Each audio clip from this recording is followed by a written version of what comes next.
been looking forward to this all day. Testing, testing. Oh, good. I'm gonna watch the edge. I already fell off once today, so. Steve, excellent speech. I will be going approximately 2 times as long as you just did, so everyone, be prepared. First off, I want to thank everyone for coming out tonight on behalf of the bride and groom here, for joining in and celebrating this special occasion. Secondly, I want to thank both the bride's parents, Marlene and Steve Bartlett, and the groom's parents, Jolene and Doug, for contributing to make such a beautiful event happen. You're fine. Don't worry about it.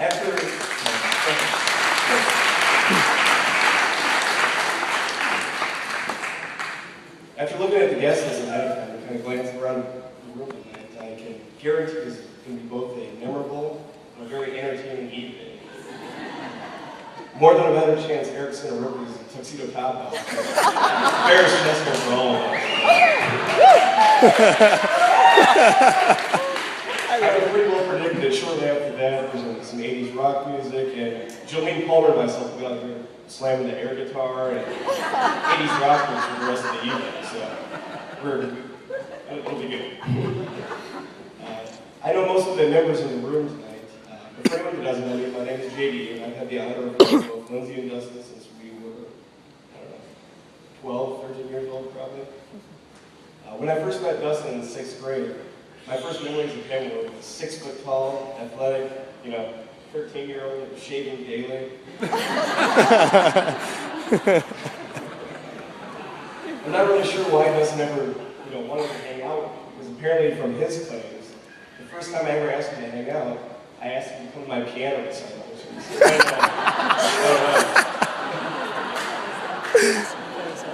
apparently the quickest way to an athletic farm boy's heart is inviting him to come watch you play the Lion King theme song.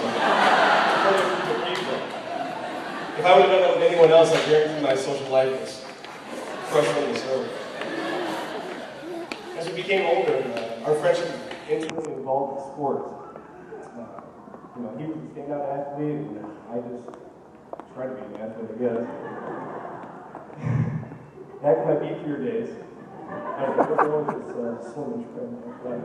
was the center of the football team, liked the ball, and Dustin was the quarterback, so we had a very special one-on-one relationship. He's still the only male I'm willing to admit that practice consisted of bending over in front of and putting his hands between my legs. Oh wow, that's a good one.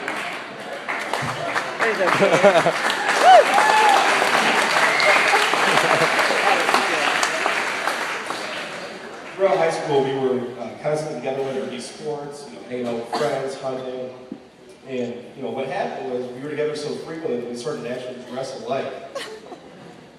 In fact, on countless occasions, we'd show up to social events and we'd be wearing the exact same outfit. The first time this happened, I chalked it to coincidence, but the second, third, fourth, fifth, sixth, seventh, eighth, ninth, and 10th time it happened, I started getting a little suspicious and figured that Lindsay probably planted a hidden video camera in my bedroom, seeing as though she was the mastermind behind Dustin's wardrobe. After we finished high school, we ended up living together for 5 years, which I would share great stories about, but Lindsay already told me if I say anything embarrassing, that I'm probably going to end up in a river somewhere, so not going to happen.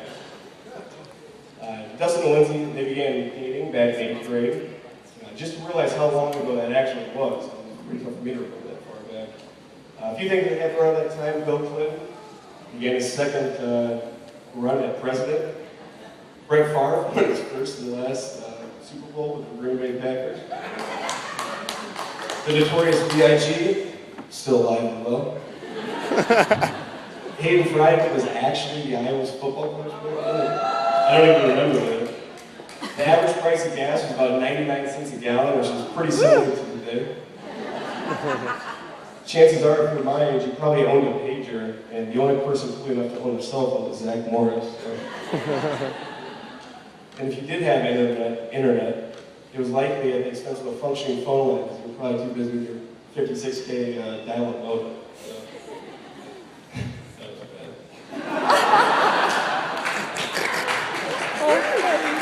I love it. So, anyway, back to the speech. Just, something. That's when you Anyway, I think Dustin and Lindsay went about the whole marriage thing in a very mature manner. After 13 years of dating someone, you pretty much already lasted longer than the majority of marriages in the United States.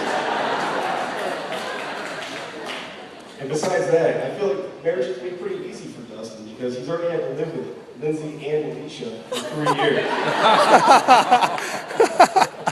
So after losing every household vote 2-1, maybe now things will equal out the playing field.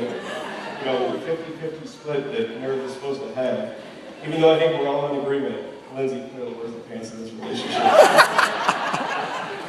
love her. I know, it's going to get really sentimental, so I might cry. Right? So anyway, in order to describe Dustin and tell him how much he means to me and everybody up here, I kind of asked a few of the groomsmen to give me a few words that they felt really helped describe Dustin. There were a couple of adjectives that kept coming up over and over. The first one, the most frequent, was being loyal. I think everyone at the front table and many of the people in the crowd would agree that this is the kind of person that would pretty much do anything for anyone here, and he would do it immediately without any sort of question. There's no doubt that he loves every one of us, and Lindsay especially, unconditionally.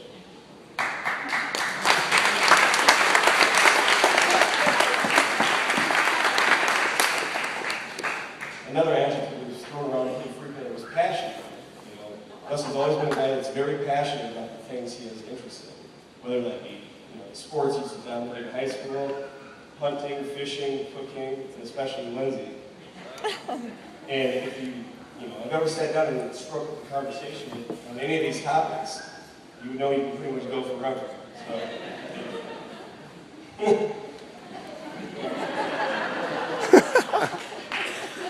It was so bad that actually, when I lived with Dustin in college for the entire 5 years, some days I couldn't tell if I was living with him or dating you. So,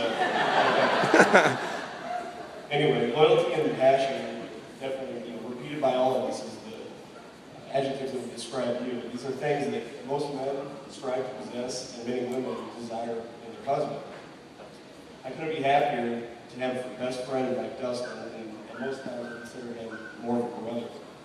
I'm incredibly proud of him and the husband that treated such a great man, how he's grown in his relationship with Lindsay, and how he's developed his professional life.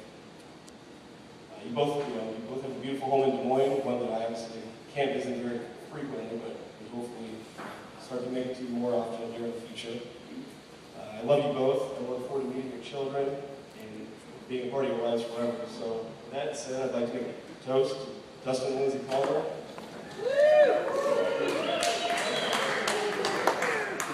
May you live long, fruitful lives, filled with love, laughter, and happiness. I love you both. Congratulations.